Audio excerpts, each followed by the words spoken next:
Hello and welcome everybody. It is time for War Talk episode 4 from Russia with bias. I'm trying to say that without laughing. Great title, as always. Today we'll be talking about toxic gaming communities, and we'll be talking about the Russian bias, or is there such a thing, in today's episode. And with me, as always, we have myself, Scream112, Pax Founder 1. It says Pax Founder 1. Holy shit, I need to fix that, obviously. Classypax, as he's now known as, and AverageAdam, as well as CokeSpray. See, stressing today all the things I've obviously missed in the overlay. I'll sort out on the fly as we go. But yeah, today's guest. See, I'm stumbling now because of that. This is live, uncut, awesome. CokeSpray being today's guest here. Tell everybody a little bit about yourself, what you do. You're part of what do they call it? Volunteer staff, Gaijin staff. Yeah, they call it voluntary staff. Voluntary staff. What do you do as a voluntary staff member? So first of all, good evening to all the viewers. I am a suggestion helper on the War Thunder forums, and we basically like a technical moderator just in the suggestion sub-forum. So what we usually do is just look into suggestions, preview them, approve them, moderate them, and if need be, move them around. And so yeah, basic moderation stuff. All right. So you're pretty much on the forums then. Yes, that's correct. Awesome. Today's topic then, the first one will be about toxic communities. We're going to be discussing how toxic, or if it is at all toxic, the community within War Thunder, within the different modes, and how we feel about that and all those things. And as always, who wants to start that? Who wants to bring us into that? Who was the founder of that topic? Adam.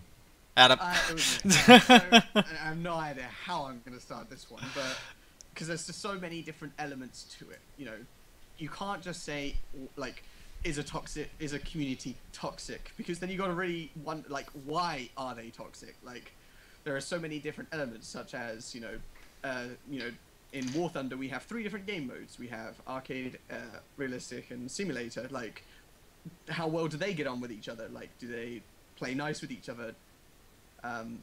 Apparently they don't hear me. They seem to be saying the same for me. Right. And we also have, like, is there a better way to make people work better together? Like, we sort of said a few weeks ago about tanks, and squad members and wagers. You've got the wagers, like squad, the squad wager, where squads can work together, and that's great.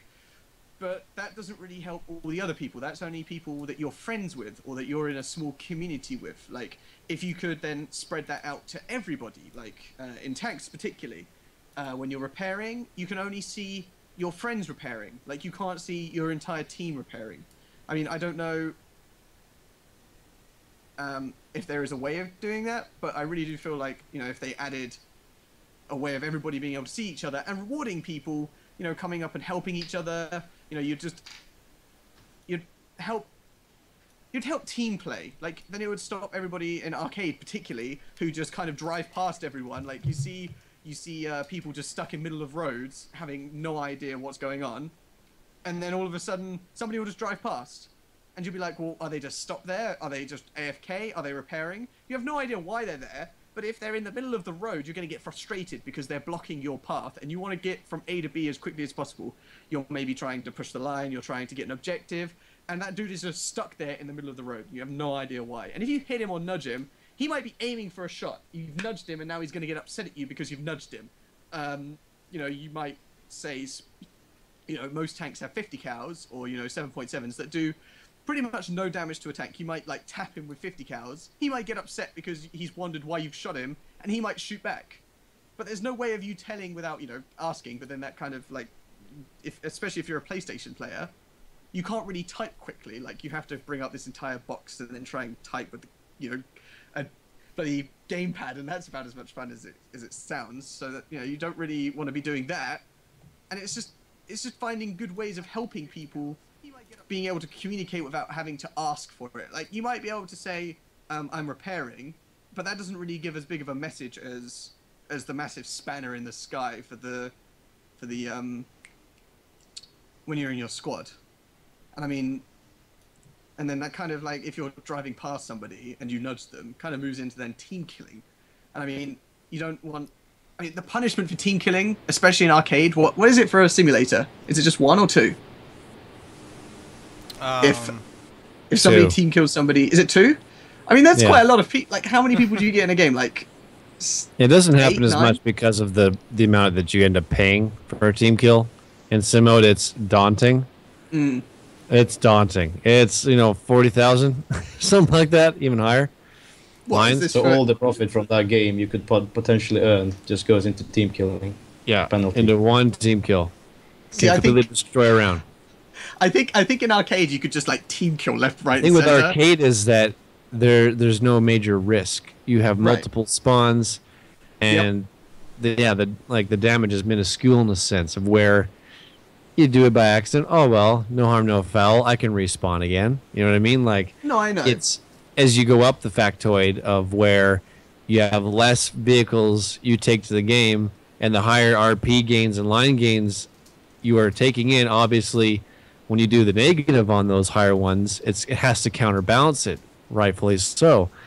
So if you do a team kill in RB or an SB, you get punished rightfully so, because that other guy got the shaft. He's done. He's out of the round. That's it. Game over.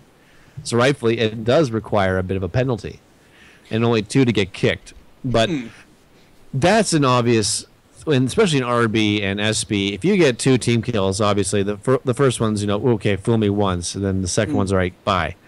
That makes sense. In arcade, is it 2? It's No. 3. 3? 3.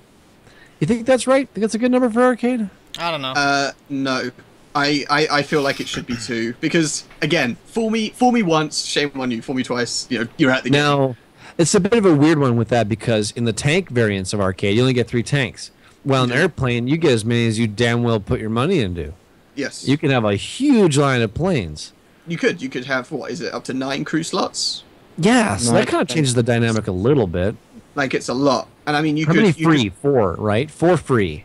I mean, 4 with 5 lions. free. 5 5 free. with lions. 5 with lions. And then 6, 7, 8 with gold. And then I think there's a special one that you can get if you have enough people join the game on your the referral link. There we go. The referral link. I think you get a 9th one.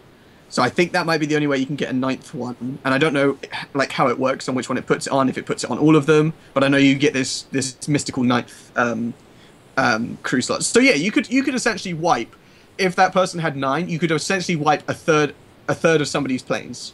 And I feel like if you really wanted to be malicious about it, sure, if you took, even if you took 5 that's planes. the point of the system, is that you're being malicious about it, and obviously you deserve to be kicked. But isn't 2 more than enough? Like even in simulator or realistic, 2, like, okay, there is only one scenario that I could think of where it could be a genuine mistake. Let's say in ground forces, you're in a bomber and there's a massive area that people are fighting over. Oh yeah. And you drop a bomb. Like there's a load of fighters chasing You kill you. multiples. Yeah. Yeah.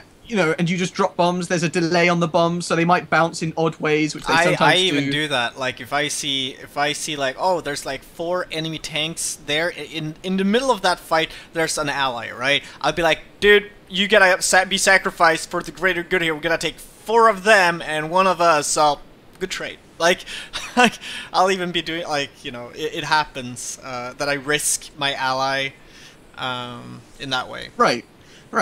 And I mean, people might be playing aggressive, like trying to be aggressive. Like, oh, we really need this position. Our team is down. We got to win this position. So they drop like 10 bombs on someone, and they bounce in some weird way, and they hit 2 or 3 people. That might be like a complete accident. Like that might be the only time where team killing 2 people to kill maybe 5 people and to potentially get the spot for your team might be okay. Like you shouldn't have done it, but you danger close to team. Like you might now win the game because of your crazy stupidity. But You might then lose the game, but who knows? But that might be the only occasion where killing 2 people is okay. Like, in planes, you've killed somebody once. Like it's quite difficult to team kill someone. Like, you know, even in simulator, or, you know, well, maybe not in simulator, because as we discussed in like the first or second, everybody has camos and everybody has premium planes, and nobody, you know, you have to get real close and know if it's your teammate or not to figure it out. But in arcade, to maliciously go and kill someone, even in realistic, you know, you see the blue tag, like you've literally clicked on that button. You know, if somebody flies in front of your gun line, like if you're in a Yak 9T, which one-shots absolutely everything, then, you know, maybe excusable, but, you know, you've done it twice. Like, you should still be aware of what's going on. Like, I have, like, so many hours in this game. I think I've only ever been booted out of 4 or 5 games, like, ever. And that's only because... 14 killing, and that's only because either somebody has stream sniped and maliciously gone after me, and I've just been like, I'm not having this, I'm done with your existence, and done it. And then, you know, been booted and been like, I'll just get into another game. Or it has been like completely by... Actually, well, one of them was, I was in a tier 5 tank game, and 4 dudes rammed into me in tier 1 tanks and then jumped out. Like, I did nothing wrong. I did literally nothing wrong, and I got booted out of the game, and I was like, I can't team kill anymore, because if you get, what is it, 8 kills now? If you team kill 8 people in arcade, you get banned for the day? There is a limit. Yeah, they have something like that. Yeah. They have a 24-hour auto ban if you team kill a certain number. I heard about that stuff of where guys were going into light tanks, and they were making people intentionally get team kills by ramming them. Yeah, that happened to me. You just said that, yeah. Yeah, I was like, what is going? Like, I saw like 4 dudes in tier 1 tanks. I was like, for God's sake, why am I stuck in this team? And you know that could make people angry. And I was thinking maybe I should team kill one of them, but I didn't need to because they decided to ram into me and hold J. And hold J. And I was like, great. Obviously, they were holding some type of grudge against you or something because they narrowed you out, right? I mean, this would never happen to anybody streaming, right? Well, I wasn't streaming at the time. I wasn't. In all seriousness, sniping. I'm kind of lucky streaming at the time because most griefers don't even know how to frickin' fly sim. Exactly. What are they gonna do? Watch me to death? It's the easiest mode to stream snipe as well. It's the easiest mode to get into the same game would be sim, right? Like there's so few games starting. You say that.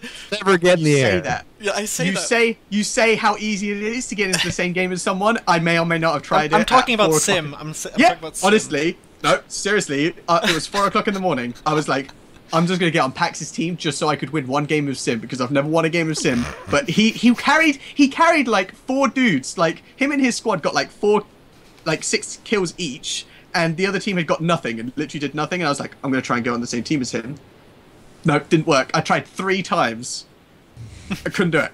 Like I was you could so easily sim. Like it's hard enough to kill the enemy, but killing friendlies.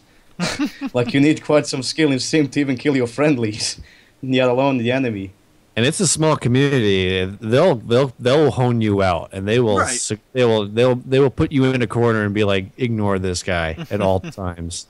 And then they'll become a laughing game of where they'll just team kill him. It's but that's SP. SP is a weird way in that sense of where we're such a small niche pack that when we find those people that come in that are there just to cause harm, they are found and cornered and placed. I mean, there's an actual channel. You know your squadron systems. You know with your communication, you can go to that system channel there and then join channels. You know what I'm talking about, right? Within the game. I think I've seen yours is sim battles or full real battles. FRB, is it? Wait, what? Yeah. In game. Yeah. That's a place where a lot of people play a lot of sim go to is the FRB channel. And that's kind of our one-stop shop for all your sim needs. So when there's we're like, people say we're queuing up in this mode so that we can find each other real quickly and get in the same games. But that also is a place where watch out for this guy named this, watch out for this guy named that, watch out for this guy named that. So when we come across them, we know what to do. That's how it works in that game mode. Just because we don't have enough people to actually be so big that it's like I don't even know anybody. You don't even pay attention to the names anymore. In this one, you do pay attention to the names. You'll press tab. You'll look at who you're fighting against, and you'll be like, okay, he's probably in this. He's probably in this plane. He's probably in this plane. I don't know who that guy is. You'll check his stats. You have time to do that because that's just the game mode, right? It's actually like, basically looking into your enemy and getting your strategy ready. Like, who's this guy? Oh, he only flies B-17s. Well, I think I know what he's going to be in. So, I mean, like, you could do that in our mode. For the griefing thing, it's not such a big deal. Now, obviously, there is that we talked about on the earlier thing with the bomber thing, but that's something that it's pretty easy to deal with these days due to the new BR and join in progress things. So we've been that's been actually getting better. But as for like toxicity, when it comes to every game's got shitty players, griefers. Every game has it. There's no escaping it. People just there's a certain breed of human. I don't know, a little too much pee in the semen when they're made. I don't know what the problem is, but they just need to. They need to make people to watch the world burn. Yeah, they need to watch the world burn. So, does different game modes within this game cater them better? Yes, I think so. I think arcade caters grief very well. You don't lose a lot of your personal gain within the game. You can have multiple spawns, and you can get away with it a little bit additionally. And you're part of the biggest mass group within the game, so you're just another random in there. You don't have to be worried about being like narrowed out in a sense. And even a 24-hour ban is not that bad, because if you don't really care in the first place, you're in there just to cause trouble, you'll just drop it on a dime. It's a free-to-play game. That's another thing, too, is that it's a free-to-play game. Easy access. You're not financially committing to be a dick. You know what I mean? Like It's worse, I guess. I mean, if you put money into your account, then obviously getting banned for being dumb is obviously something people don't wanna. But when it comes to, free to play, like it's so easy to make new accounts. Like if anybody wants to be an asshole, they can just make multiple accounts, Smurf accounts, and just do that. I think it's a problem with free to play games in general, is that it's so easy to make several accounts. Like, yes, you know, that's you can have your main account be Mr. Good Guy, but kudos to War Thunder. I like it. It was one of the better ideas. Name changing. Before you could do it as much as you want. Oh, yeah. So if you were a dick and people started recognizing your name, just change your name. Done, right? Now you go. They had that thing where they put it in the new system. You could change it once, free. Yep. Next time you got to pay. I like that. As much as some people are like, oh, I can't change my name anymore, they pay lines. There's reasons they do stuff like that, because you're masking yourself from your actions. Or, you know, if you really feel the need to change your name to be somebody else and rebrand yourself. There were people changing their names every... Oh, like several times per day. Chat band underscore your name, or, you know, just all these little things. Russian bias, which we'll be getting to. I mean, like, people change their names just to be, to cast up their big banner in front of something and, protest. Just for the fun of it. Their weekly rant. What's my witty name going to be this week? I'm actually kind of glad that they got rid of that. Yeah. Now you have to pay to change. I like that. They did that recently, did they? Maybe very recently. 3 weeks ago? Absolutely. Not so long ago. Yep. Very recently. And I fully agree with you, Pax, that is a very good idea that they did decide to do that, because, as you said, people do stuff on purpose, so they do griefing, and when they're done this week, okay, so yeah, let's change my name. This week I'm gonna be, I don't know, whoever, whatever, and I'm gonna do my thing again, and a ban is not going to stop me, even a 24-hour ban. So what? I did my harm today. I'll just give it a cooldown of 24 hours, and I'll come back tomorrow do the same thing. So yeah, I fully support that they did that. If you want to change your name once, perfectly fine, do it. But gave out a news feed about it, so there's no excuse. If you don't pay attention to the news, that's your fault, not Gaijin's. They let everybody know. Yeah, it's true. That's true, absolutely. And so, CokeSpray, what is your take on coming from a guy who's in the section where if people are passionately pissed off enough, they'll go log into the forums. Coming from a guy who sees that lovely ocean wave of shit flow over him, what are you wearing to get away from that, or what are your actions in this situation like that? What do you see? Because obviously, being a moderator, doing the forum work, you see the dirtiest of the dirty. It kind of comes with the job. It's hard to be a white knight every day when you get stuff thrown at you quite repetitively. I mean, have you noticed, when it comes to, throwing yourself out of the game now. We're going to the forums of it for toxicity within a community. How is it on the forum end of it? Like, do you find there's a particular group that kind of are in there just to prod, or what? Well, first of all, I'm not a forum moderator, so I don't see that daily wave of shit. What you said, I don't see that like every day. That's not my work. Okay, that's not my work. I don't clean the forums. Okay, specify exactly what it is that you do on the forum side. As I said, processing suggestions. That's all Suggestion I do. processing. Sorry, my apologies. Oh yeah, you're in that subforum. Yeah. Yes, yeah. That's my work. I mean, then you must see that must be dumb way that must be suggestions. way better than That's a shitload better. That's a shitload better. than having to moderate. It like, is a lot. It is like, and you guys sitting around fucking crayons and paper, like, yeah, we could do this, make a fort. It's like you just think of bullshit all day long. If you want my work described or compared to one game, it would be Papers, Please. Like, you have 2 stamps, approved and denied, and you just use that for the whole day, and that's it. You know? Papers, please. I like it. That's basically it. Disapprove, approve, disapprove. All right, that's Exactly. cool. Like That's so, someone gives you that password, which in this case would be a suggestion, and you just put a big old approved. So or you're the denied filter. stamp. If someone comes with a suggestion, you're the filter that approves or disapproves whether that is something that Gaijin should look correct. at. Now, coming with that job, obviously you get suggestions that are probably Toxic. Pretty crap. to alleviate things too, like things that people see as issues. Like, I'm guessing you get a lot of suggestions like that as well that are Yes, processed yes, through, right? Of course. There is Anti-grieving like whenever Gaijin puts out a big thing, for example, I'm gonna take Crew Lock as an example. When it first got introduced, people were very vocal about it in suggestions. Like, there were suggestions where they would just say remove Crew Lock, or you have that. Like, people voice their opinions even there. But as such suggestions, we can't approve those. They are not valid suggestions. There is specific rules and guidelines which you should follow if you want to make a valid suggestion. If you don't, that is not going to be considered as a valid suggestion and cannot be approved as such. So definitely people are vocal. Yes. What do you consider a valid suggestion? Like, well, there is rules. Follow the rules. If you tick all the boxes there, you're good.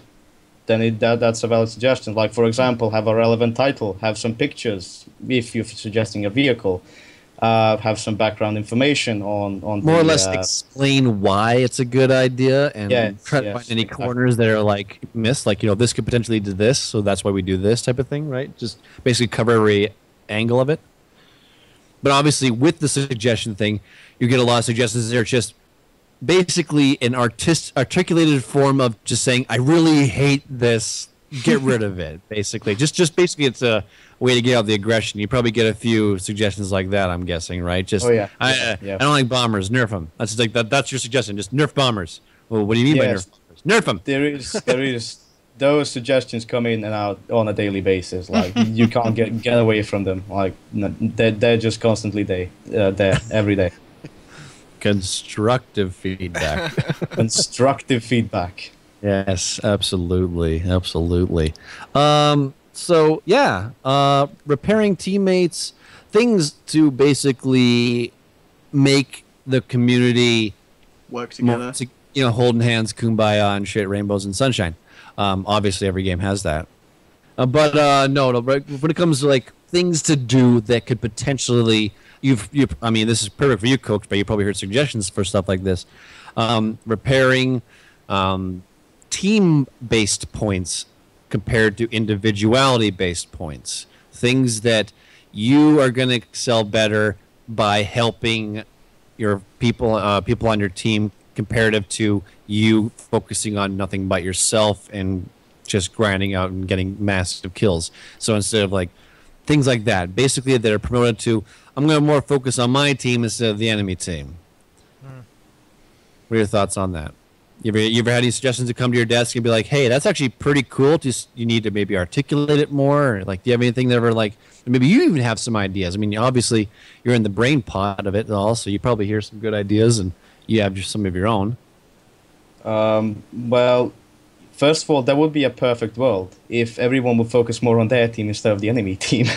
Like if you see a flip over.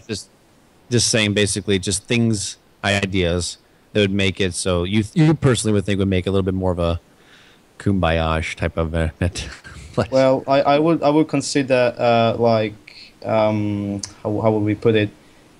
People are motivated to help if they get something in return. Maybe start from there. Like at the moment, you help repairing someone that's at the moment just available in squads, or you flip someone back on his tracks. You don't get anything from it apart from maybe a thank you in chat. But maybe if Gaijin would put in certain rewards, like even medals or achievements, to motivate people to do that more often, I think people would do that. So that's the only way I could see team. Now that's mainly ground forces, but I'm not sure how in Air Force how you could motivate more for team play. Well, we do have the teamwork reward, at least. I mean, that was a huge thing. Still, I mean, it did give incentive to squad up more often. Now, well, I mean, by default, you're even put into a squad with some random guy if you're not in a pre-made squad. Yeah, it's a loose squad basically. Yeah, you just got a number beside you and he pops up, even though you don't even have any. Well, I like that because it does give me like a little bit sense of there's someone on my squad. Let's commit to that person, yeah. It does make me feel that I have a team mate or wingmate or whatever you call it. Plus, I do get those random teamwork parts, especially in like arcade battles with airplanes. Then, because I don't know how far away you have to be, but it feels sometimes that it's like, oh, we're a few miles apart. I'm still getting teamwork for everything. You know, it feels like in planes it's a long distance. It's a long distance. Yeah. Planes are weird for that whole aspect of team play. I mean, the only thing we have right now is a proxy thing, right? It's a squad proxy system of where if you're in a certain ball around your teammates and they do something, you reap a little bit of benefit of it. Yeah, it's kind of part with the nature of it because you are moving at great distances in very fast time compared to tanks, of where it's like this rolling thing of this grudge attrition push on our front line. You're going to be taking damage, repairing, and helping each other, and that teamwork system works great on the ground. It's a little weirder in the air because then it's only focusing on if someone does good killing other people on the other team, then you just reap the benefits of it because it's just you're around. You're nearby. You're being a wingman, if you want to call it that way. So like things to make air more team oriented. I mean, obviously, I think it should be focused on squads primarily because if you want to have a team oriented, but usually you squad up. That comes hand in hand. There's things that could be done like bomber-esque, or if you're in the proximity of a bomber, maybe you both reap a benefit in a sense of where you're just covering them and stuff like that. Yeah, if you was to bomb a target. There's potential ideas that can be done that have to be hashed out, of course, to make sure that it can't be exploited, obviously. But there is potential. It's a harder mode to really incorporate stuff like that, right? I mean, you're not exactly resupplying people midair with fuel, and you're like, this is not the right era for stuff like that. There's very few things besides you all chilling out on a runway to try to figure out what you're doing. So for things, I do like the idea that you said of like if you were escorting a bomber, like there is like if I'm primarily a fighter pilot, like if I'm going to climb all the way up to 5,000, 6,000, 7,000 feet to cover a bomber, there is not going to be much for me to do up there. But if he's bombing targets, let's say we're not even in the same squad, like I'm on my own, oh, there's a bomber, like there's no at the moment reason to really cover him because some bombers just dive, some fighters will get up there so rapidly and just obliterate fighters off the face of the planet. There's no real benefit. What incentive would somebody take the time of that round to go and help that guy bomb stuff and just be nothing, right? That'd be one incentive for a guy to stick around a bomber. What I see popping up there would be like, okay, you're escorting this lonely B-17, you have nothing else, or you don't want to do anything else but protect that B-17, which potentially you are going away from the action, probably not getting much out of it. You are just protecting this bomber in case a fighter comes by, which no one guarantees that would happen or wouldn't happen. Correct. And he is bombing a base. He destroys a base. Let's say you could get like a like you get an assist. Right. You get something similar to that. Same thing, the with squadron a- plane thing, proximity thing, right?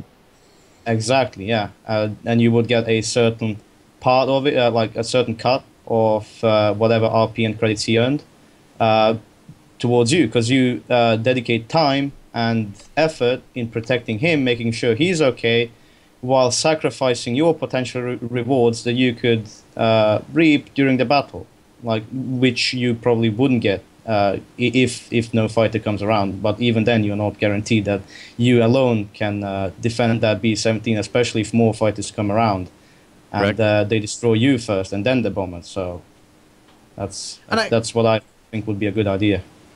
And I feel like that would really, like, not only stop bombers from getting frustrated, particularly in arcade, like where, you know, bombers will just sort of start up 8,000 feet and no fighter will literally, you know, from an experience of mine, will take, you know, there might be one or two guys, but, you know, if the majority of people flew up, then we might see combat in arcade particularly go up, like, up higher instead of being always so low to the ground, because they'd be wanting to cover their bombers. And then you would also have bombers stop being all like, oh, well, there's no fighter coming to cover me, I'm just going to dive to the ground and just sort of suicide myself into the middle of Nowheresville.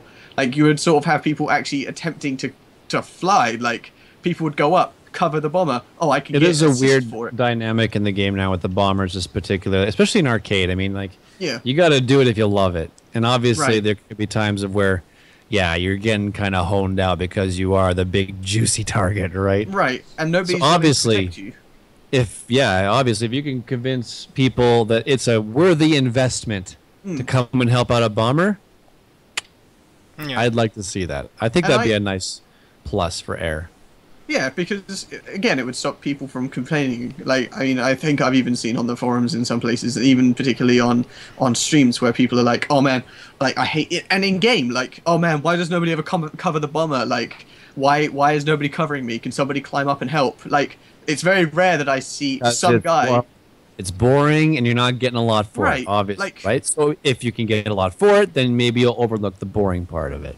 Right, even a small reward. And I feel like if there's people actually covering, and if bombers are staying up really high and becoming really difficult to take down, then maybe even more fighters might go up, and then you'll have even more things to do, 'cause it's like, oh man, that dude's climbing up to assist that bomber, and it's so much easier, it's making it so much harder for the ground forces to be destroyed, because bombers aren't diving. So Crazy the game idea. is now, like, Crazy idea. like, it kind of builds on itself, and I feel like it would make sort of arcade maybe not a lot Okay. better, but it would stop people from being all angry at bombers. This is crazy. This the top of the head thing has probably got tons of fucking flaws in it, but some fighters can carry bombs. Yes. If you're escorting a bomber because when your bomber drops its bombs, its reload time is short. If a fighter drops its bombs, its reload time is long, like 2 minutes, right? See where this is What going. if you're escorting a bomber? You have a bomb, and your reload time drastically decreases because you're escorting it as well with a bomb. That might turn into a grieving thing because you have a bunch of fighters and a bomber, and they're dropping bombs rapidly in concession with each other. You know what I on would like target. to see? Just That in for your- every like escorting a basically a fighter, resupply that the, system in the arcade. hey, for every escorting fighter, the bomber gets It's lower arcade. reload time. How about that? Oh, Dude, what I can only every see like that work for arcade. An air ammo supply version of repair Yeah. on the ground tanks. Basically. the only time I can see that being superly abused would be for the Thunderbolt. Yes, the Where it- P-47. I mean, it's going to Obvious. take an absolute shit long time to get up there, but once it's up there, it's got the firepower to hold its own. As you said, it's got a bomber Yeah, protecting it was a flawed idea a I little know, bit. no, That's- but I that's like the the idea. Like Right. that would then have this It's a reload god thing. shit. But there isn't like a reload thing, like we said. Like there isn't any way for planes and tanks. Like there isn't a way for two planes to be together. Like unless they were both on the ground. I think you did it on your stream, where you were on the ground and you were like, I can help you. Like I can repair you. Like I don't think you did it, but you commented on it. So it must be like there must be an ability to do so, but it's just not very widely known. And I guess it's rather odd for two guys to sort of be landing at the same time anyways, because somebody's got to cover and somebody's got to be in the... But, you know, maybe if you had four of you, maybe two of you could land and two of you could stay and you repair each other. I don't know. Like, again, there's probably loads of flaws, but I guess it's in the game. Like, it's... Like, planes could do it, there's there just is no real there's a need for it. beckoning call for more teamwork in air, obviously, because otherwise it's just this beehive going on in the air. But just implementation, like the bomber idea, that is fucking tight. I like that idea about actually like flight assisting bombers. I mean, then that way they can really start working on balancing things in a sense of like the bombers. Like this is personally to me, this is kind of nice because like in sim mode particularly, there's a love-hate relationship with bombers. Now, a system like that where you do an escort thing for them to protect them, then Gaijin can do things to make the bombers not so freaking tanky, and then that way they're getting from hanging out with them and protecting them. So there's cool shit that can be done there. Very awesome, but it does need a lot. Like CokeSpray says, if you want to help make the game better, you gotta be constructive while doing it. You just can't be just do this now because I want it. And again, you don't like with that idea. You don't have to be in a squad. Like you can just be on your own, or two randoms coming together, just helping each other. Like cool if you met people in a random game, and as you're playing the game with them, you can almost just basically right-click them and just request to join the squad during the game. Oh my god, that would be amazing! Wow. Yeah, would that not be that crazy of an idea of where? Because you can go tab, you can right-click the name, check their stats, send them a message, stuff like that. It's like, hey, dude, man, good shoot, thanks. Want to join my squad? Sure. Tab, right-click, At the join moment, squad. so you can't do that. The squad in that match. Yeah. Like it blocks you. Like it just goes no. Like you can't join. It says like, no, you can't do that while you're in a battle. No. If you're hanging out with this KV1 guy and you're capping a flag, just you two by yourself, not even in a squad, and be able to just like quickly press tab, right click, and go, hey man, join my squad. We're working on this together. Let's fucking cover each other's asses. Boom, you're in the squad. Same match. They should make it so you can join and leave squads in game. You can leave squads. That would be leave squads in game, but you can't join. Not during. No, can you not? I'm sure I've clicked on the leave squad. Yeah, but you're probably still yeah, in the but squad in the for game the it's still shown as in squad. Like Oh, you really? can't for the match. Yeah. For the match, you're still in a squad. Yes. That would be so cool because there is no real easy way other than sort of like if you accidentally like, especially me, who just goes, oh, I finished the game, space, like just to minimize all the stuff because I don't care about how many lines or like I might just be playing just for the fun of it. I'm just like space. And I might be like, oh, I really remember that guy, but I'll close the score screen. There's no way to get it back up again. Like I can't then re-message that guy. I might forget his name, but being able to do it in game at the time, like as you said, 2 KVs, like holding a position down, you're just like, oh man, me and him work so well together. It's just like, bam, you've now made friends with each other or some crazy shenaniganry. All because You and your KV2s. yeah, hey, two KV2s coming together in a love match. You know, everybody loves two fridges being thrown at each other. Like what's worse than one fridge? 2 fridges. It's a good idea. Yeah, and I don't know what else have we got under the toxic. Anyone else have anything to say about toxicity? I mean, No, but that's how I we can give bring us something. Hold on, Scream hasn't said anything. I can bring something about like, well, I mean, my brain today is a little bit fried, but I've been when it comes to toxicity and toxic environments and stuff like that. I feel there's 3 places. Obviously, because I always think about. I look at it not just from like team killing and how to promote good behavior. I look at the chat, you know. So you have the chat in game.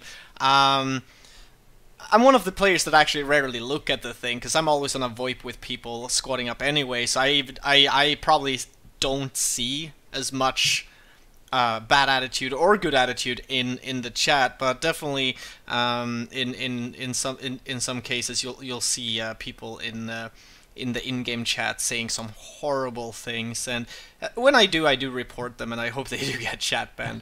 Chat ban is pretty tight these days, man. You sneeze wrong and you get chat banned. You sneeze wrong. Oh, dude, no, chat ban is. They have some keywords in there that are a little bit questionable as well. Oh, you mean like There's it political will pick words up on in a there. keyword? Oh, okay. Oh I yeah. know hello, Oh yeah. hello in the United, like hello used to get starred out Yeah. for some reason. Like a few patches ago, Remember, if you just said the word hello. this it just is a went, tough thing as a chat banning system with an automated protocol system to pick out words. This is a tough thing with an international game. Some words translate weird. Yeah. So when you even if you type something like you meant to say one thing, but you mistyped it with a single letter, it comes up as a completely different word in a different language, that can end up being really bad. Yeah. You got to put that into consideration too. Sometimes you're like, why did I get chat banned? I said I didn't do anything wrong. And then then there's the occasional people that's like, I didn't do anything wrong. Yeah, you sure did. You called this guy like a freaking boot face. And you're like, well, he earned it. That doesn't mean that you don't. Like, so, yeah, there's stuff. But there are also things too where it is a lot of languages in there. But that's one of the environments, like, so you have the in-game chat, which to me isn't, I don't know, like, I don't see too much of it. So, if somebody asked me, hey, Scream, is how toxic is the War Thunder community, and I would go and be like, well, in-game chat doesn't seem too bad to me. Again, I don't see it that often. Sometimes it happens, but it doesn't. The thing with the chat is also that it's not always visible. You don't really like it. It doesn't really get in the way of the gameplay. If you're focusing on the game, you won't be reading that thing anyway. However, the forums seems to be, and I think Gaijin kind of. They've been like, I don't know, it feels like ever since I joined War Thunder, they've been like, you know, tightening and tightening and tightening the screws on how, you know, how much shit they're willing to take on their very own forums, right? Like, some people seem to be very like, hey, this is the internet, this is freedom, I can do whatever I want to do, and it's in my rights. It's like, no, you're coming to a forum that, you know, whoever set it up, like in this certain you're coming to their place. Yeah, you're coming to, like, it's like you're in my house. It's my rules. Like, I'm gonna have these rules set up, and if you don't follow them, shitty as that can't be, that's just the way it is. Right. Like you if I don't want people tend to forget. People tend to forget that this is a war game. Sure, why not? But it is also a very low age rated game as well. Oh yeah, people it's PG-13, I think. That's right. Well, you never die. You are unconscious, 12? Did you say 12? incapacitated, crash. You are never killed. People tend to forget that. This is, yeah, exactly. It's meant for younger kids too. Even though, but it's World War II history, dude. It's still, there's like no blood. Yeah. As soon as they add blood to it, I think it's like PG-16 or something like that. Yeah, it'll go up. It'll go up. It'll like double. The minute you add infantry, even infantry like dying, boom. Changes it. Well, we have that, kinda. Well, we don't. Oh, yeah, we have no animation of it. They just kind of disappear. Yeah, they just fall asleep. They just like, oh yeah, they like nod off. Open, yeah, and then yeah. disappear. The open top vehicles that just like get knocked out. yeah, they say dead. Unconscious. They say unconscious. You take a 75mm shell to the chest, unconscious. To the face, even unconscious. Yeah, we'll patch it up later. A KV-2 drops you in, like you're in a gas. A KV, no, like a KV doesn't even have any more ammunition, doesn't know what to do if you're in a gas. Okay, so ramming speed, I'm gonna drop you in the river. No, they didn't drown, they didn't die, they're unconscious. Fell unconscious in the water. They're sleeping in the water, now they're fish. It's amazing what wording can do for you. For a game that wants to be like very realistic and visuals and stuff like that, they really hold on dear to that whole entire unconscious, because they don't want the PG rating to go up. And unfortunately, they'll never be fully there if they don't put the PG rating up. That's just because of the choices they made. Obviously, that's why you can take 75mm shells to the chest and not die. Yeah. so again, the forums is really like I don't know. It kind of drove me away for a bit, because even when there were like good threads about certain things, there would be so much fucking shit like happening. I don't know about Reddit though, because I actually don't do Reddit in that way. Reddit's different, because Reddit is based upon like basically just community pushing, right? And then you make your subsections or whatever, and there's a subsection made for Reddit. But the limits there's a lot less limits. In a sense like, of so what is you can Reddit do. better or worse when it comes to like bad behavior? I think Reddit has this really bad. It's community driven. Worse. So there's a lot of rage in it, but there's a lot of also community being like, this guy's just being dumb about it, of where you'll never see the light. You'll never your little feed of rage will never reach the top if you're not being constructive. People will downvote you. So there's a lot of very intelligent people on Reddit, and it's actually run really well. Our War Thunder's Reddit is actually run pretty darn well. From I'm Still an Idiot, Spagooter, Batchard is actually part of Gaijin, moderator if I'm correct. I could be wrong. Wait, I'm Still an Idiot is a nickname of a guy. That's kind of yeah. I'm Still an Idiot. Yeah, he's actually a really good guy. But great nickname.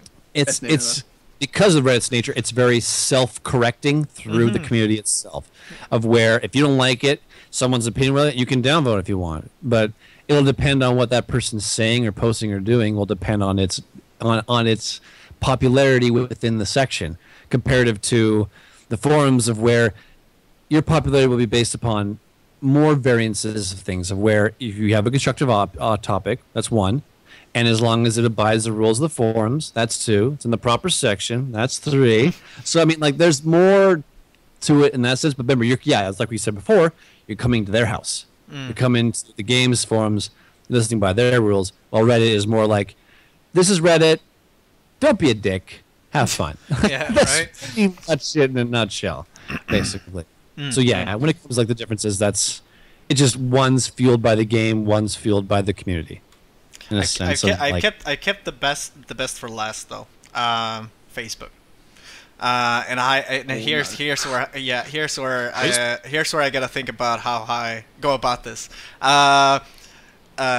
Especially with a PR background in social media and stuff like that. I'm looking at you, Gaijin.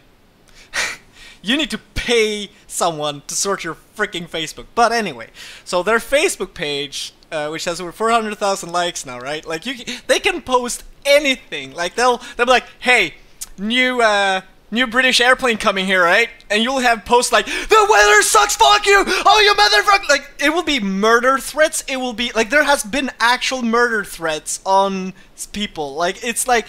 That's Facebook. That's I know, weird. but there is there's It's other like the gaming YouTube companies comment out there. section. There's other gaming companies out there and like Facebook pages which, actually ban those from commenting on the page. They can still read and follow and like and do whatever they want to do. They just can't comment on your page anymore. And here's the problem probably with the War Thunder Facebook page is that they never started doing that. So now they have like so many people that if they started doing that now, it would just be a lifetime of work to clean it up to a point where anybody dares to say a positive thing. You can't it's hard to find positive comments on their stuff unless they post like, "Hey, you can do this in-game event and you'll get eagles." Then maybe. But like you said, the Facebook has not been their primary focus. Obviously, unfortunately though, Gaijin has a nasty PR group when it comes unorganized. Like whenever they do a news feed or a post or whatever, they don't have this guy who's like, okay, Reddit, YouTube, website, Facebook. He doesn't bar it. It's just you'll get one bit of information from Facebook. Like they gave away like a coming soon KV2 picture on Facebook for that Easter egg one, the Mech Warrior one. There was the teaser on Facebook. And there wasn't one on the newsfeed on their website. And then the other time they'll do a newsfeed on the website and they won't repost it to Facebook. And then you get these random weird ones of where they mess up all the time with like, hey, like I'll say Metagaming is doing like a big Golden Eagle giveaway, but then they'll put it on the wrong day. Like it's that happened once. There's just a lot of like on a Saturday. Just having someone with a little bit of competence to keep things streamlined and just a little structure. It seems they're lacking that, and on like the YouTube thing's weird too. Like they upload the same video like a bunch of times for different languages, and then other videos they only do it for one language. There's just no consistency. Yeah, but on the weird. toxicity of things though, like the again Facebook. If I were to rank it, then in-game least, forum worse, and then Facebook just horrible. Like So if you want to see.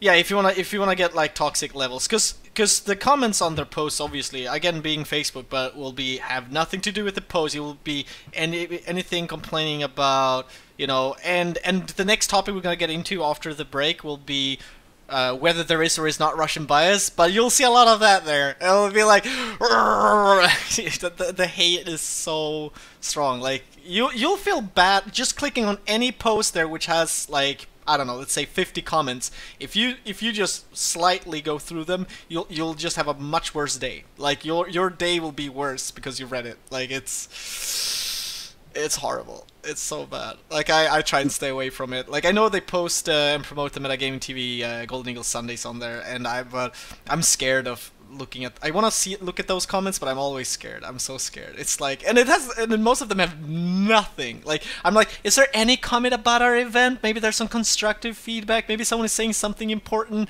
I'm like, no, not today. It's just like, no, that's what you have the forums for. No, just no. Yeah, I guess so. I guess so. The forums is probably a way better place for that. But I usually don't go on Facebook. Like, I rarely use Facebook on a daily basis or routine or whatever you like to call it. But sometimes I do, and I go on the War Thunder page. And there was the other day, there was like an event. They did that picture thing, and you would have to guess which tank it was, or which vehicle it was. Yes, and so okay, I got a notification. Let's see what it is. All right. I go on there, and for some reason I just wanted to look at the comments, right? And there was like 400 plus of them, and for some reason the page just shows me this 1 or 2 or 3 particular comments, and this guy wasn't even like, he didn't even post anything related to that. He was like, hey, what, like, for example, why is the B-57 so OP? Like, What does that have to do with the tank? You know, and that's the best place to give that feedback, right? Because, you know, Gaijin will read it and go like, oh yeah, shit, we need to rebalance the B-57. Right. Anyone post this on the forums in the proper section. This time someone did that on our Facebook feed for something irrelevant. I mean, it's a lot of posts like, hey Gaijin, please do this. Hey Gaijin, please do this. Oh, this is Gaijin. Like, it's so weird that people are trying to give feedback in the most wrong place. Like, and they're, oh yeah. But like CokeSpray said, those are the guys you just say no, move on, let them get frustrated with themselves because, one, they're not being constructive. Yeah. If you really have a problem with something and you really want to see it fixed and you have a passion for it, get constructive. It's that simple. That's how life works. That's how life works everywhere. If you want to get ahead in life, be constructive. That's all there is to it. Yeah. Like, so obviously, if you say the Lancaster is overpowered, which obviously it's not, but if you say it's overpowered, okay, why is it overpowered? Why would you want it to be nerfed? Why? Like, explain why. Be constructive. Don't just go. Lancaster's OP, needs nerf, blocks, and that's your constructive feedback, right? It's not constructive. Just, you know, if you like, first of all, writing will lower your level of frustration by at least 0.1. But you know, just if you want to help out the game, help it in a good way. Don't go out there shouting, hey, this is OP, needs to be nerfed, do it right now or in the next patch or whenever. But you know, that's how you should do it, not just rage around and yell and whatnot. So I feel like guys like you as well too, right? We have guys like you that are supposed to take, like, hey, there's a lot of people saying negative about this. Maybe they're not being so constructive about it, but then you're also part of that group of where you kind of articulate it too, right? What do you mean with articulate? Well, basically gather it and make some sense of the noise that's being thrown at you. Do you do a little bit of that? We do occasionally. Like, so sometimes you get these suggestions and you really need to figure out what you sometimes you just don't get these clear suggestions. Like, you have to like figure out what this person is talking about. But if you are having trouble to figure out what this guy actually meant, how is someone else, how is a random user of the forum gonna figure it out? Like, there's no way that those sort of suggestions should pass through. Like, it's not clear enough. Make it clear so everyone can understand it. And yeah. So okay, to wrap this up, comparing to other games and other communities, I guess the worst one would be the MOBA game League of Legends is considered to be one of the most toxic places. I think Dota might top. Oh really? Dota is worse. Yeah. Well, MOBAs seem to be having really toxic environments overall, right? Maybe that's it's just the amount of people playing it. The higher the percentage, obviously. Yeah. So, well, the question then to you guys to quickly answer before we wrap this up would be: do you guys think that do you guys think War Thunder has a toxic community, or do you guys think that the toxicity level is, you know, alarming high, or like what do you guys think about the overall level of toxicity in the community that is War Thunder? You can start, Pax. There's an old saying that goes with this. It takes 10 positives to correct 1 negative. So whenever you hear a negative thing, or someone sticks out like a sore thumb that's a troll or someone just stirring the pot, it takes roughly 10 positive things from other people to basically negate that, to kind of just subside it.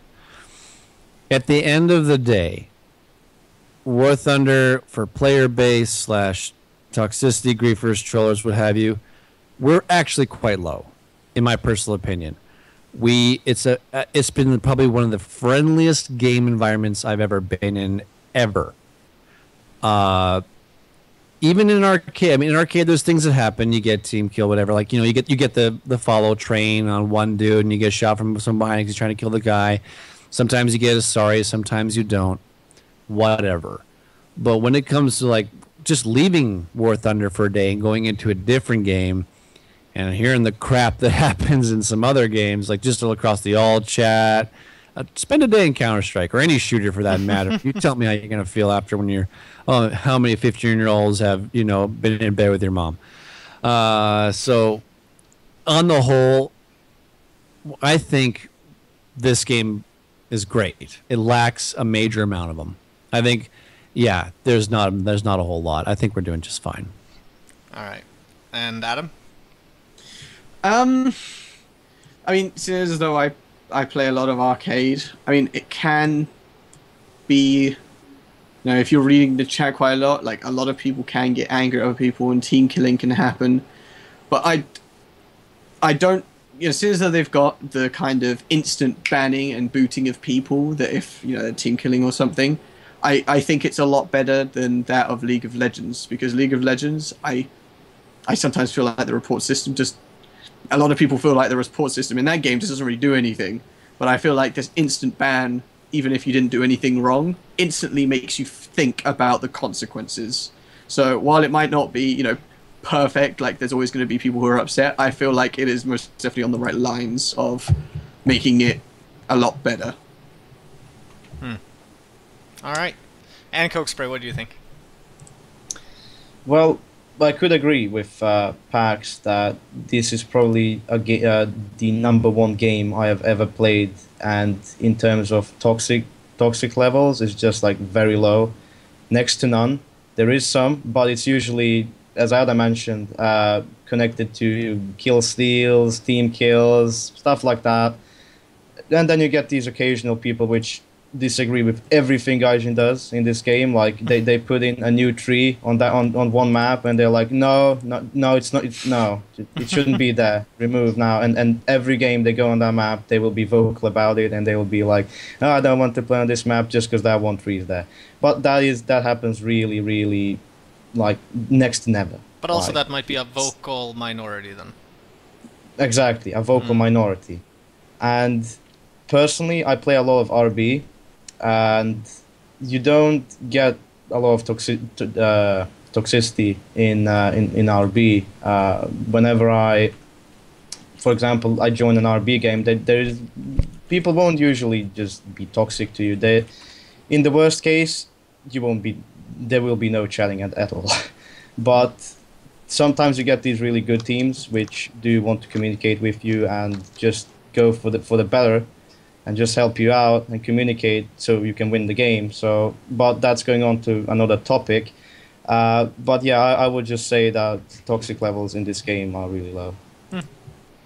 And I will finish this off by saying that I think, comparing to most other games that I have played, pretty much like Pax said, this is yeah, pretty much the majority of War Thunder when I've been playing and when I joined the game and when I've been playing it for now, is it 2 years, something like that, that I agree. It's a very warm and welcoming community, guys. All you watching and listening, and I like just from that standpoint. If people are asking me, "Hey, War Thunder, how's how's that community like?" I would be like, "Yeah, well, very helpful community too. Very helpful. Yeah. Like, yeah, if you have questions or like, as long as you're being like, "Hey, I'm new to the game. I don't know what I'm doing." I think most of the time you'll get somebody like, "Hey, you should do this." There's always someone there holding the door. Yeah.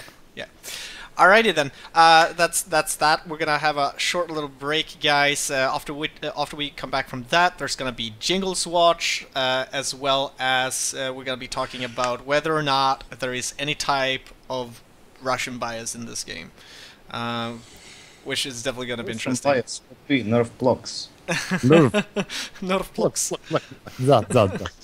Alrighty then, we'll be back after these messages. After these messages, a few more minutes. We'll be right back.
There we go. We Now it's are getting old. back with the second half of War Talk, episode 4, from Russia with bias.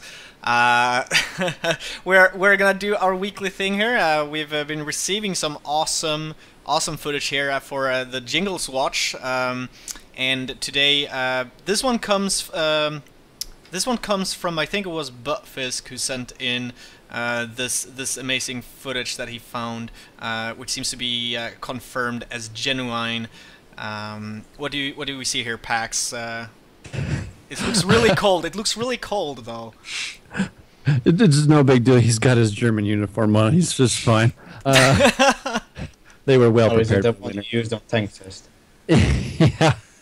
Oh god. Yeah. I So it actually looks think he like got thrown out of the museum because he was wearing that German yes, he uniform. did. He did. Oh god. He did because they mixed it up with the Nazi and whatever. So that's that. Oh, But as you can see, it looks like Jingles got on to the set of the new Battlefront game, I believe. Looks like they're at Hoth right now, mid-shoot, probably testing out the physics engine or something like that. And maybe they're adding him as like a little cameo, an Easter egg in the game. Are we going to see a Jingles Stormtrooper or a Jingles Rebel? What do you think? I would like to see him Jingles. as a playable character overall. Yeah, I you know, think just he be a can't, you know, Jedi. Jedi Jingles. Jedi Jingles? That's got a good ring to it. It does. It does. It's got a good He can- jingle to it. It's Got like, oh, snap! Oh. Been saving that one. He might be a little drunk too. That's a really bad angle of a shot. Yeah, it's a horrible one. But I guess, you know. Hoth, different gravity. Different gravity. And, Yeah. and I don't know what you call those walkers in the background there, but it's definitely looking straight It's into the, the it's camera. the ST2. It's the photobomb. ST2. It's photobombing. The At picture. it is at. At. It is at. If you look carefully, there's actually a Gaijin snail on the back. It's an Easter egg, obviously. Oh, Yep. oh, Oh snap! Oh snap! oh yeah, But yep. that new DLC. Where will Jingles be next? Jedingles. Ooh, I like that one. Jedingles. Jedi. It's time to It's mingle. Obi-Wan Jingles. Oh my god. Alright, that's awesome. Again, guys, if you have any awesome footage, you can send it to jingleswatch at metagaming.tv. An email that was supposed to be a joke, but I'm gonna have to set it up now after us getting the first user submission here. thanks to Buttfisk. Thank you, Buttfisk, for the amazing leak footage of Jingles.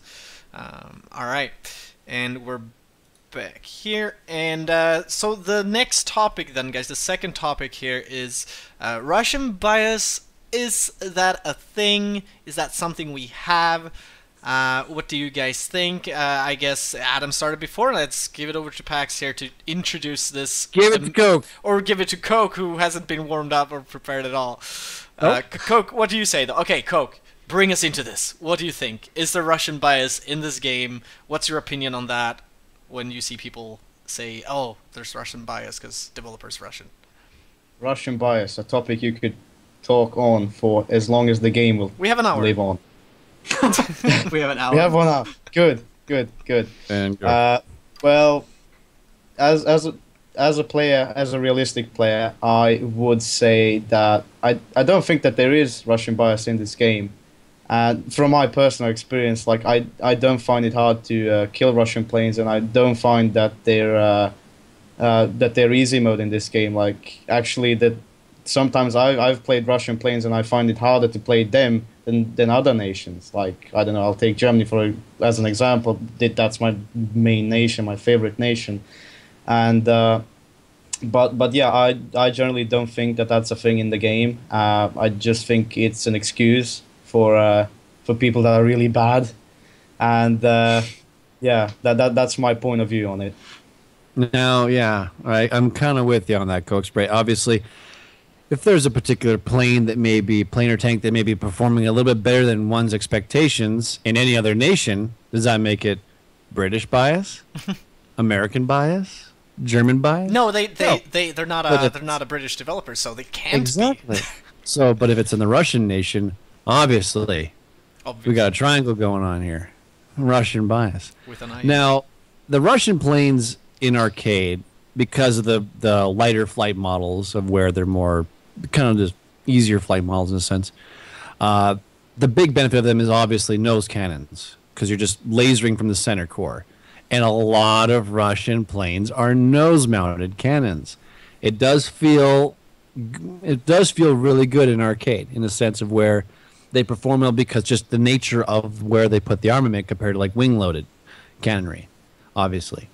Not that they're so much better. Now, as with the CokeSpray, like an RB, like this also transfers over to SB as well, of where they're more like a jack of all trade nation, of where they're good at everything, but they're not great at anything, one particular thing. They're just this marginalized. They could turn okay, dive okay, climb okay, but they don't really excel beyond anything. There's a couple planes in the nation that stick out, like the Yak-9Ts and the K. They perform way too good at low altitudes, but to counter that, just fly high in a German plane or whatever when you're against them and you're fine. They can't do as well up high. But then there's like things like the Griffin line of Spitfires, which are a post-war prop plane, and then there they are at like 5.3 and 5.7, lower than a Lavochkin 9, which is like at 6.0. So I mean, like, there's little things like that to make you feel like, oh, maybe there's Russian bias, but it's just these certain planes that maybe need a little bit of flight model adjustment, and that's it. Doesn't make the whole nation bad. I mean, are you really going to go into a round with a lag and scream Russian bias? No, you're not going to do that. The plane works just fine as it is, but I don't think it sticks out too much. Now, on the tank front, I'm pretty sure Adam's got his opinions on it when it comes to Germany rules. Yeah, obviously they have like a really interesting. They do have one of the most particularly interesting tanks in the game, or interesting line, like the SU line, some of those, and that KV Kitchen. Like, there's no other tank in the game that's quite like that. Absolutely not. Absolutely not. And whenever I encounter it, it's this thing of where, oh, geez, I hope he's reloading. Yeah, right. I hope he's not Please looking don't be my looking way. That's the good thing about Russian derp guns. If you bounce it, ooh, nice. But that's you are gonna kill him for sure. You really have to suck not to kill him when he's reloading. right. Because it takes him that long. Yeah, it's, you know, I've got the KV2 reload speed down to 37 seconds. I think there's still I could probably squeeze 36.9 out of it, but 37 is where I'm at right now, and that's a long time. Like, my Tiger reloads could get off 4 or 5 shots into the KV2 by the time that thing's reloaded once. Like, that's forever. Like, and I also feel like a lot of these sort of Russian, like, Russia is the strongest nation, always comes from arcade. Like, I never hear of a realistic player or a simulator player always saying Russia is the best, or any particular nation is the best nation. But most arcade players, I feel like, as Pax said, the reason why Russian planes are perceived to be the best is because of the way their cannons are mounted.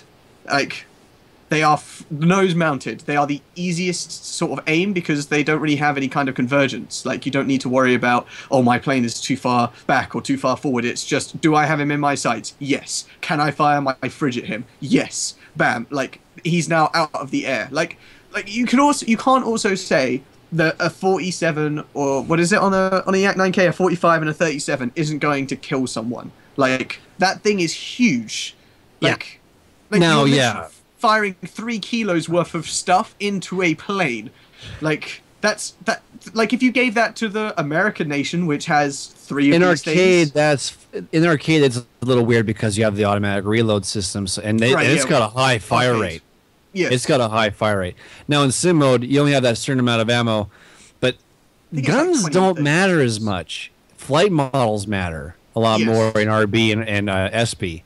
You're more worried about a flight model than a gun mount. I mean, the Yak 19K right now, I think, are overperforming a bit. Their climb rate, they have like this anti-gravity system in them or some sorts, but they're able to keep up with planes that are being and seeing them as long as it's low. We're talking 3,000 meters minus. That's low in SB, I guess. But when you're playing the mixed event has almost had the Yak 9T in every single one of them. Even lower tier ones to higher tier mix-ups in mixed sim, the Yak 9T seems to be there a lot. Obviously because you can also punish tanks with it too. If you're using armor-piercing rounds and coming from vertically down on it, you can bust through that top hull.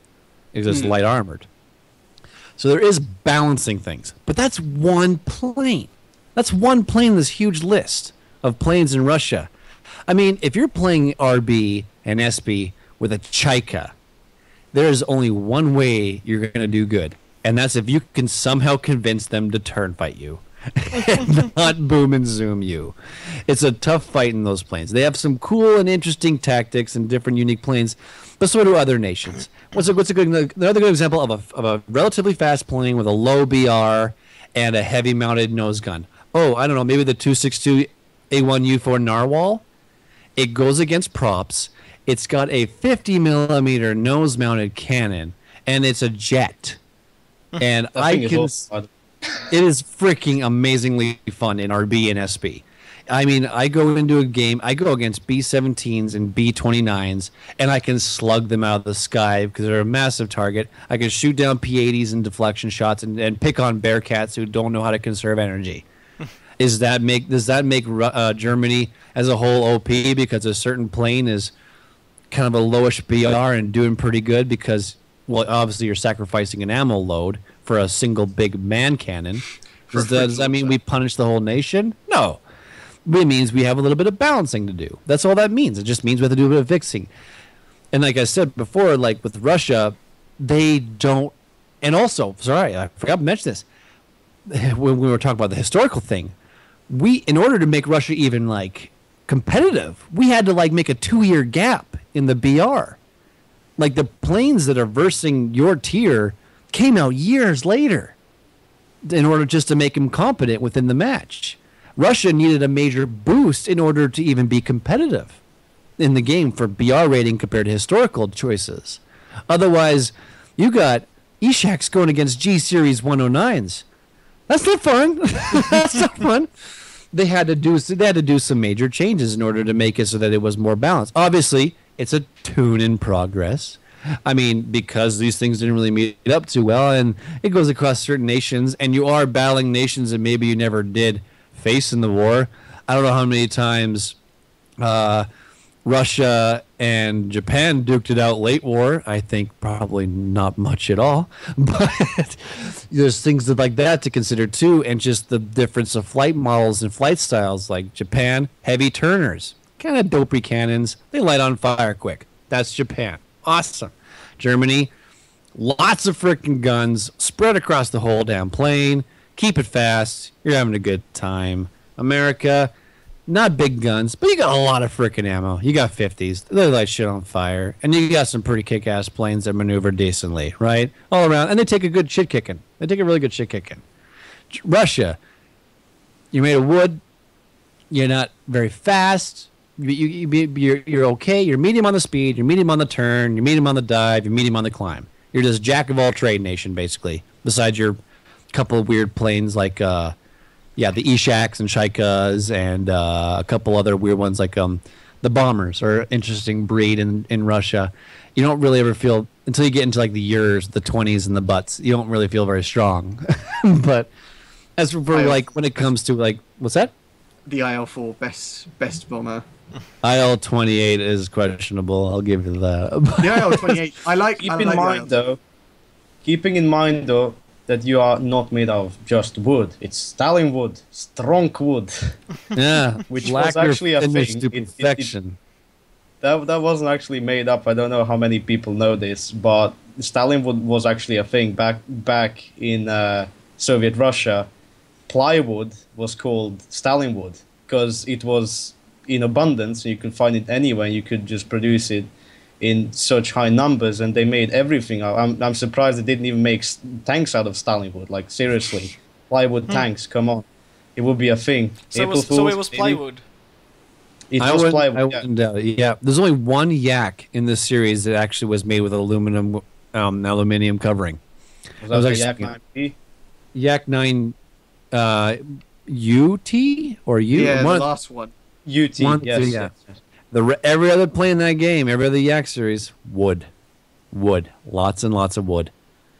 It's just And you can technically call the Mosquito also is made out of Stalin wood, Yeah. plywood. Same They- thing. OP Wellington. bias. the flying wicker basket. And I mean, there are so many planes that people just leave out. Like, they say the Yak 9T, yeah, okay, that's like 2 planes. Like, but then there have been so many other planes, like the XP50. Like, these, like, again, now because I'm talking, this is all arcade more based. You know, the XP50, like, that thing could climb almost as well as jets.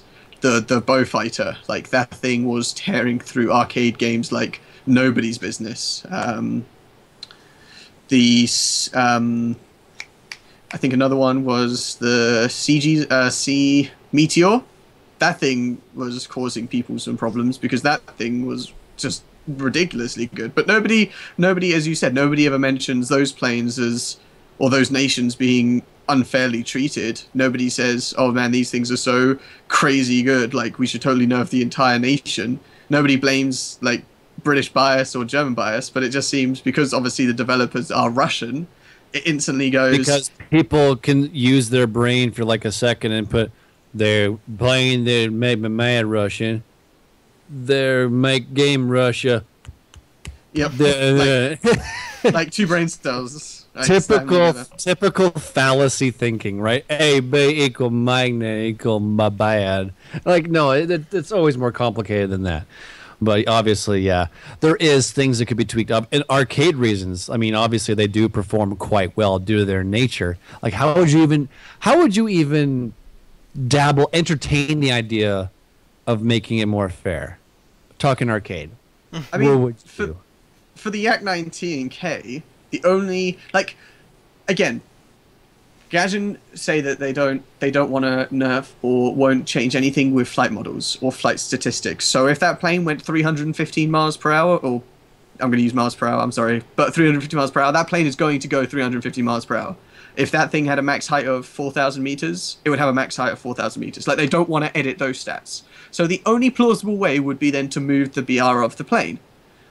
But, you know, just saying, like, a lot of people say that the 262 A1 for realistic needs to be put down to 7.0 or 6.7 or whatever the point where it doesn't go up against Korea post-war jets like the MiG-15. Like, everybody seems to have that opinion. But then you've also got to think, well, it's more likely then to face, you know, like if you move it to 6.7, then the lowest possible BR it could face is 5.7.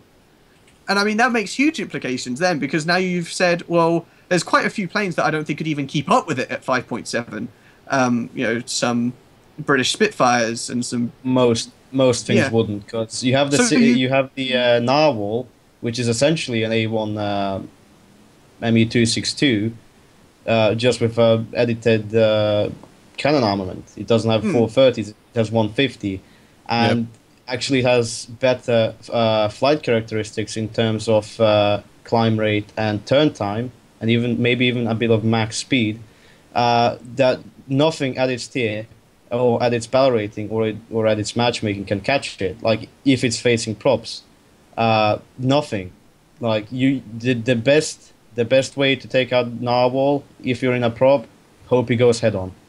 Basically, or catching him when he's really slow or when he's landing.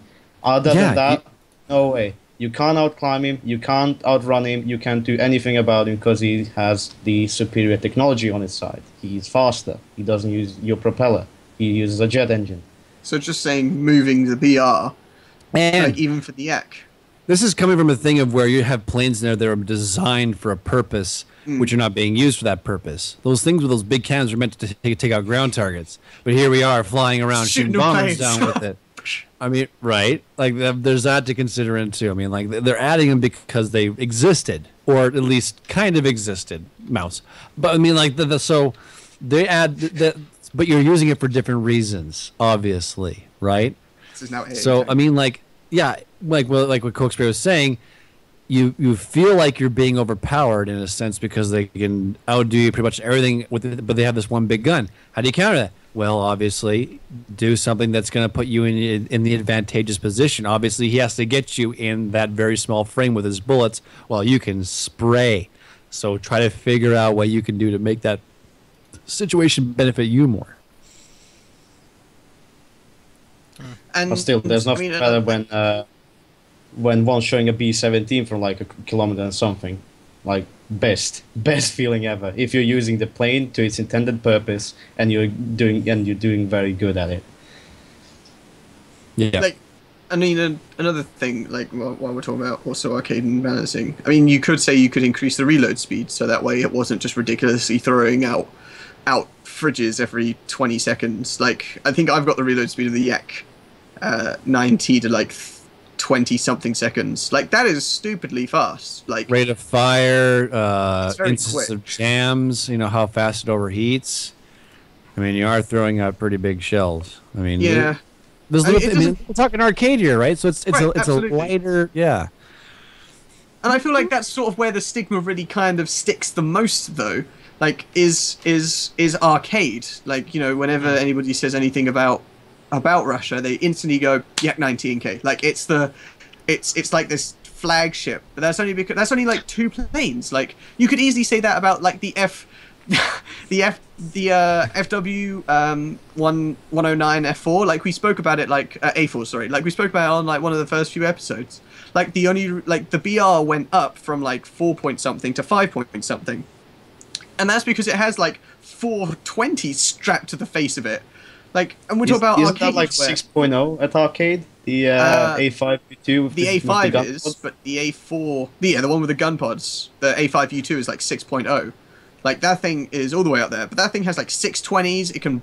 It fires all kinds of at people, and you know that thing at lower tier was just going around shrekking everything. Like, and they moved it. Like, I mean, sure, they could do that with the Yak 9T, but it's not that great at climbing. Like, as soon as you start moving it up, like, you kind of either, you know, have a gap somewhere where it's a good competitor for something. You've now moved it somewhere else, and it might go completely the wrong way. Like, as again, like with the 7.0 change for the 262, like, you can't just say, or put it down to 6.7 just because you don't want it to face Korean jets. But then you've also got to say, do you really want it facing you know, mid-tier props? Like, it's just, you've got to think of it as both ways. Like, oh, I don't want it facing low tiers, but do you really want it facing high tiers? Like, is it going to be able to do the same things? Like, it just doesn't really always seem fair just to say, oh, it's all because it's, you know, it's able to fire fridges that it does so well. Yeah. To me, the best yeah, way to W. fix that, taking again into like as an example, let's take the narwhal. I think the best way to balance that thing so it's not overpowered when it's facing props, but it's not underpowered when it's facing Korean war era jets, is just put it in between so it can face both. So you like 7.0 would be a decent battle rating for both the narwhal and the A1A 262, so they can both maybe face late tier 4 props as well as early tier jets. I think that would be the best balance for it. But that's where it is at the moment. But a lot of people are unhappy that it does go up against, you know, MiG-15s and Sabres. And I mean, to all intents and purposes, that's not like it. In that one instance, it might be a little unfair because it just doesn't have the same. You know, it's a you know, a World War II jet. Like, it's not the greatest at climbing, but I would not in any way, like, you know, like we said a few weeks ago, like 0.7 battle rating instead of 1.0. That would probably solve the entire issue. But you can't just say, oh, stick it at 6.7 just because you don't want it to face, you know, 8.0 jets, because that's just crazy. Like, that would really upset people when they're flying in their BF 109s, their sort of 5.7 battle ratings, all of a sudden having to fight against it. Like, it's bad enough, as you said, fighting against the narwhal that fires fridges. Like, could you imagine going up against a 262 that's firing 30s all over the place? Like, that's going to make everything even worse. And then would they say Germany's bias? Like, would they all of a sudden say, oh, you got to get the 262A1 because it's absolutely OP as hell and it fires 30s all over the place and can't keep up with everything? Like, I you're think never that's going how to hear that. Gaijin balanced it, really. They named the main reason in several occasions that the armament of that thing is, like, they didn't really state that that's the main balancing factor, but they did certainly point out that it was what they were balancing, what was the deciding factor at balancing it. These 430mm round cannons, which had about, what, like 90 rounds each, and that was the deciding factor when they were like balancing it. They thought, I guess, that 430s would just rip apart through any plane in tier 4, but sabers could deflect those shots or bounce or whatever. Like, sabers were, or MiGs for that matter, they could eat those shots, they can tank them, but the main problem with the cannons it has is that they're low velocity. They have a lot of spread, so it's really difficult to aim those cannons. Even if they're high caliber and they have a good rate of fire, you still have that spread plus that low velocity, and you're in a fast jet, so you need to really aim that shot or lead it a lot. Now I'm talking realistic here, but you have to lead that shot a lot, and you need to be really experienced to lead that shot properly. So, and if you have a saber as an opponent, and if you have a saber as an opponent, you have to lead even more to an extent where it's nearly impossible to hit a saber with those sort of cannons. So it is really that plane, that number one trouble in the game when it comes to jets. Where do you place it? And again, they almost need another tier. They almost need to like separate it from high jet to low jet and just make that 6th level. I feel once 0.7 comes in, whenever that comes in, I feel like that will solve as well a lot of issues, because then it can stay at 7, it can stay at 7.0, and it won't see 8.0 jets. It might see 7.7 jets, but those are normally like the P80, the F80, the Panther. Like, I don't think they're they're fast jets, but they're not uncatchable compared to the Sabres and the MiG-15s. And I know we're going a little off topic, but it all kind of wrapped round that the Ac-9T has its purpose in even realistic or arcade. But in arcade, it's it's able to reload, but in realistic, it can't. I mean, in realistic, it has what, like 50, less than 50 shots. I mean, once you fire that, you got to then rearm. And as you said, it's a jack of all trades, master of none. Like, it kind of sits in this really weird position where, sure, if you get that amazing shot off, it's going to be great. But if you miss, you're going to have to go back and reload and rearm, and it's not fast. It's going to take you ages, and it's just going to be a complete waste of a game. Whereas in arcade, you can just reload in there, go again, go again, go again. Like, that's the two differences. Yeah, and back that's to honestly... our comrade Russians. What happened to them? But yeah, I want to add a lot earlier. I want to ask you, Pax, in simulator mode, when you have planes like the Yaks, like the Yak 90 and the K, when you fire that 37 or the 45, you should get a lot of recoil, don't you? And it's well, no, because of the nature of it. I mean, we're talking about a nose-mounted in the center of the mass of your plane. It's not offsetting anything. If anything, it's actually going to just slow you down. We're talking about physics here, of where, let's say you have we'll compare that to, so we have the Yak 90, the Yak 90K, 37mm nose mounted, goes through basically the engine mount, right through the prop. It's at the center of where you're being pulled through the air, and it's in front of it. So all it's doing is literally like throwing a really hard push against a car that's going down a highway, compared to having a really hard push against the bottom of the car when it's going down a highway that would like flip over itself, because it's not in the center of the mass point. Now, if you compare this to a Tempest Vickers, where you have these 245s attached to the bottom of the wings, that's not centered. That's actually low and out to the sides like that. So when that thing fires, you have a massive kick of down, because you're pulling the amount of the force being pushed against your planes from the bottom, and it kicks you like this, right? So you're flying that way, guns shooting that way. But if you pushed, it does this, right? Kicks you down. So when you fire, you pull a lot because it's not the center of your movement. I'm using the wrong terminology here, but my apologies. My brain went kind of turned off there for a second. But that's why you don't have a lot of ridiculous kick. Historically, for a little fun fact, when the Yak, if like a Yak 9 guy flying a Yak 9T or 9K had to go in for a crash landing, they would use the gun to slow them down. They would use it as like a way to brake. It was like an air brake. Legit tactic. Legit Best tactic. tactic in arcade. Emergency landing. It works. Works in sim. Works in sim. I mean, if you want to slow down quick, yeah, just fire that gun a couple times and just look at it. It's like every time you shoot, you lose like 20 kilometers an hour. Like pump, pump, pump. You just. It's a great air brake. But oh, that's why it's the center. It's the center of mass of where it's coming from. That's why there's relatively no kick. But you do lose energy. You are losing something when you fire it. Now, mind you, the way that it flies right now, I wish it would force you a bit more. You know when you take flak, like from the ground, and it shakes around a bit? I wish the guns, especially the big caliber guns, did that a little bit more. That is a lot of firepower between your legs in that plane. And when you shoot that thing, you should feel the repercussions of it. Like, you should get a good shake and disorientation. And you should really feel that energy loss because you are firing such a massive projectile. You should feel the negativity of it more. Not so much kick because of where it's centralized, but at least you should feel like if you're doing a zoom climb up on something like a 109 bounce, you'll throw a little thing here. 109 bounce, he starts climbing up. You start chasing him. The minute you start firing, one, you're going up. You're losing energy as you go up. You're losing speed. And two, you're firing this massive cannon out of your nose.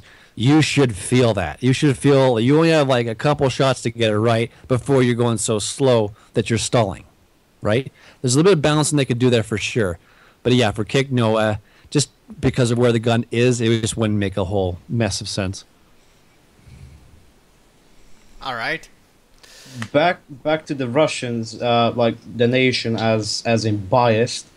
On the forums, when a new player comes around, and he asks, okay, so I'm new to the game, had a couple of games, I found that this is a great game, so what would you recommend is the best nation for me to start in? And I would always say Russia. Why Russia? Not because it's biased, there is no bias in my opinion, but because, as Pax said right at the beginning, they're jack of all trades. I think you would just adapt to them very quickly to learn how the game works.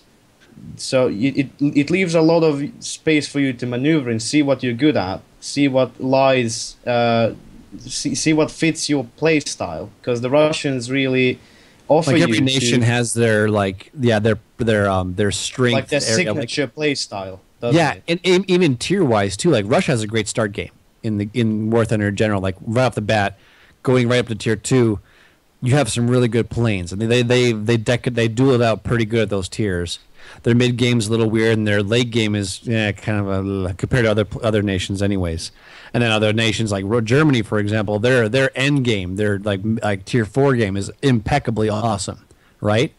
So I mean, like each nation has but definitely when it comes to like starting off, I would say Russia's a good. If you're starting off like brand new, spanking new to War Thunder, try Russia. It's gonna get you in. It's gonna make you have fun. It's the most like new player friendly environment, right? Like it leaves a lot of space for you to maneuver in. Like it is a very forgiving nation. Like if you don't know how to energy fight, okay, try turning, try something else. Like you don't need to stick one particular playstyle. You can do whatever the hell you want. Same goes for tanks. Like all Russian tanks are usually average on mobility, to put it somewhere in like average, not counting heavy tanks. So mostly light and medium tanks. They are relatively well armored, and they have relatively good guns at close range, up to medium range. At high range or long range, they start having problems. So it really gives you that feel. They have nothing high altitude. Russia has absolutely dick shit for high altitude. Exactly, like nothing. If I climb with my BF-109 up to 7K altitude, there's no way your Yak will be able to compete with the 109 on that altitude. Like the Yak is gonna start to die. It's gonna it's gonna start breathing heavy. It can't compete at that altitude, especially if a 109 will take a Focke-Wulf, a late Focke-Wulf model, a TA-152. No way it can compete at that altitude. No way. Nope. I think that's actually kind of a good thing that you're saying. What you would suggest for someone to fly. I get this question a lot, flying sim. Like, what's a good plane to start out in sim? And for the longest time, I was picking on like, okay, bouncing planes. At the end of it all, whatever makes you happy. Fly whatever you have the most fun in. Even if it's considered a little borderline OP or whatever, or a broken fly model, have fun. Enjoy yourself, have fun playing the game. Once you get comfortable, then you can just, then decide yourself if you want to take the challenge onto different nations and stuff like that. So really, just have fun. And Russia is a great way to get in and have some quick fun. But it's by far no means OP. Particular planes definitely could use a bit of attention, but that just comes with progression and development. We're still calling this game beta. I don't know why, but beta. But yeah, in all due time, I think they can iron it out. All right. Scream? Yeah, I've been very quiet for this talk because you guys have been going and going, and I just feel like I agree with a lot of it. Like I'm probably the first person to say that I don't think there's much of a bias. I definitely don't. Like, I've been playing this game now for 2 years. I don't feel at all that that there's a problem with any sort of bias, really. Like you said, Pax, there's a lot of people, or a lot, but there's gonna be people out there who's like, developer Russian, one of the playable factions are Russians, but I usually put them in the same folder as I do with a lot of people who come up with conspiracy theories. We didn't land on the moon, stuff like that, right? So yeah, no, I actually have nothing to add to this. I feel like you guys have done a great job. I will just say that I don't think there is a Russian bias. I guess it's unfortunate that the developer isn't Russian or isn't in a nation that is not represented in the game, because then we wouldn't be having this topic at all, I think. We should tell Gaijin to open up a studio in England. And then we can have British bias for all the Griffin spits. No, British bias! Let's divide the Gaijin headquarters all in the US, Germany, Russia, Japan, and Britain. Let's have them all have Gaijin split up in every country and see which one's gonna have the most bias. Let's see which one would come out as the strongest. Yeah. So yeah, you guys have done a great job. Do you guys want to add anything more to it? I love you. So I guess we're wrapping this up then. Wrapping this up then. I do want to add to the show this time that. I'm sorry if I've looked tired. I probably need a rest. I think I've been stressing. I don't know what you call it, but I actually kind of passed out. I fell unconscious when I was out earlier today, with a terrified girlfriend who thought I was dying or something like that. And the first thing when I came back to consciousness was like, shit, we missed the bus. I have to get home to do the podcast. So no, it should have been sorry, I pulled too many G's. I passed out. Yeah, right. So yeah, if anything, I wanted to do the podcast because it's important to me. So I did that. But I'm gonna go and have a rest after this now, and I'm good though. I think I'm good. I don't think there was probably nothing else, but then my blood pressure spiking and dropping, and that's probably what happened. So that happened. That's why I've probably been looking very exhausted and tired during this. So my excuse is if I've been quiet or looking tired. But other than that, as always, Classypax, AverageAdam has been amazing at keeping this going, and thank you CokeSpray for the last minute. What do we call it? Joining us as a guest. Entry. Let's Bang do up, entry. That was awesome. You saved us there from. Without you, we would have been doing this without you. So that would have been horrible. Wow. I think maybe. I don't know. So we'll see you guys next week, and I hope you guys enjoyed it. What are you pointing at? Oh yeah. All right. I'll see you guys next week, and we will we'll be finding some other good, interesting topics, and hopefully we'll have another interesting guest. You have a good night, everybody. Classy, Adam, CokeSpray, and we'll be back in a week.